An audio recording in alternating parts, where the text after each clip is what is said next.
Hello, my name is Luke Leffler, and today I'll be telling you guys about a great networking tool called Charles. So first, I'll get a browser going. Then I'll get Charles running. Takes a little bit for it to boot up.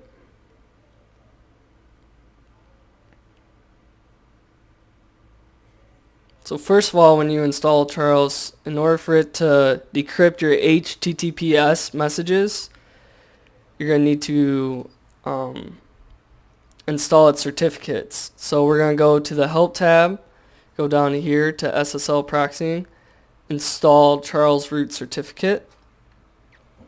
We're just going to install the certificate, go to local machine, click yes. And then we're going to place all certificates in the following store, and that store is going to be in the Trusted Root Certification Authorities. Click Finish. So now we have the certificates in. Now what Charles will be able to do, it'll be able to use a man-in-the-middle attack, and it'll be able to decrypt all the messages that are encrypted coming through. Alright, so we're going to start recording the traffic on the network. So if I go to Grand Valley website, say I log into Blackboard, if I go back to Charles, so I also just recorded all the messages that came through on my network. So if I go through the Blackboard website and I go down to images, click on logo, and click on content. So right here, this big section right here with the image, this is the response message area, and above it is the request message area. As you can tell by the HTTP protocol, which is a GET connection keep alive, send message to the host, and then the response message is back with the image, and this is on the image tab, so it'll tell you the pixel dimensions for the image. You can look at the raw text. This is still encrypted for the image. You can look at the hex for it, plain text, which this got all encrypted, and the headers, which this is the HTTP protocol of OK. The size of the message, which is in bytes, and the content type, which is a JPEG image. So yeah, I just recorded all the traffic. As if we go back to image, it just has all the icons, that was required for the page. So yeah, it's just like any other networking monitoring tool that just records all the traffic that goes through your network. But there are some great features to this tool that sets it apart from others, and I'll be showing those to you guys right now. So first, I'm going to turn off recording the traffic. I'm going to clear the session out. Let's go to Google. I'm going to type in a random website.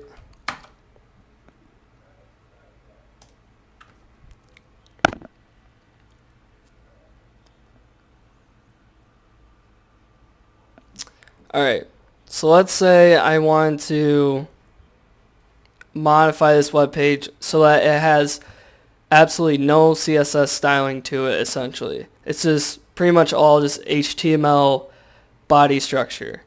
You can do this with Charles by creating it's called breakpoints, and if we specify to Charles saying, hey, when we get a response message back to the client, and if that response message has CSS styling in it, I want you to stop the traffic, I want you to notify me, and so we're going to do that by using what's called breakpoints. So first, I'm going to enable breakpoints, which is this by clicking on this icon right here. And then I'm going to click on Start Recording. I'm going to refresh this page. And then I'm just going to navigate my way through till I get to the CSS files, which are all right here. So if we look at these CSS files, we go to the raw. It shows you all the styling, which is right here. All these are to style the web page. So in order for us to set these breakpoints, which we already enabled it, we have to go to proxy, go down to breakpoint settings, make sure it's enabled. We're going to click add. We're just going to copy in the host URL. And then for the path, we're simply just going to follow all the way this through down to CSS. So we're just going to do sites, new Caesar's way, files, and CSS slash. So this asterisk right here is just going to set breakpoints on all these CSS files within the CSS folder. And we only want response messages because request messages is obviously not going to have any of the CSS. So we're going to do OK and OK. I'll clear the session out.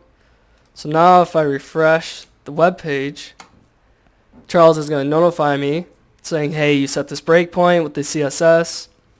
So now what I'll be able to do is up here, you can see edit response.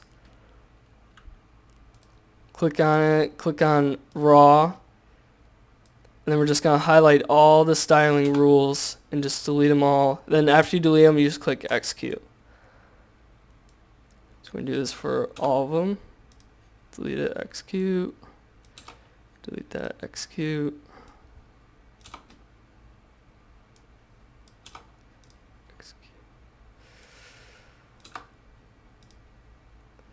It's a lot of styling for a website. Delete that, execute, and delete that, and execute. Alright, so now if I go back to that website, what you'll see is essentially no styling on it whatsoever. It's just a bunch of unordered lists with a bunch of list items. Looks like crap. You have no styling. So yeah, this is just a great feature that Charles has where you can also not only modify the responses, but you can also modify your requests. So I'm going to disable that. So another great feature that Charles has is called throttling, and I'll show you guys that right now. First, in order to do it, I'm going to have to clear the history out.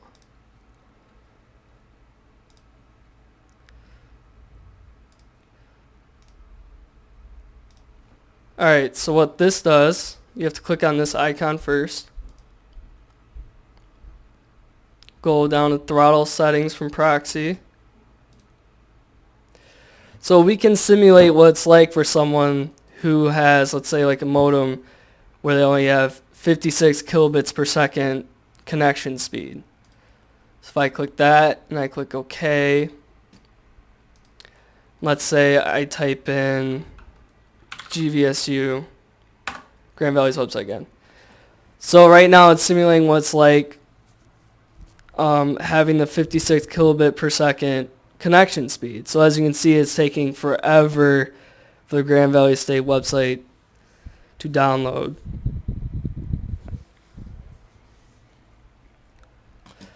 So yeah, this is just also one of the great features that comes with Charles. It has many amazing features to it. And these are just a few of the features I just want to show you guys. But it is a great networking tool with awesome features, and I would definitely recommend this tool to anyone in the networking or especially app development field. So thank you for listening and have a great day.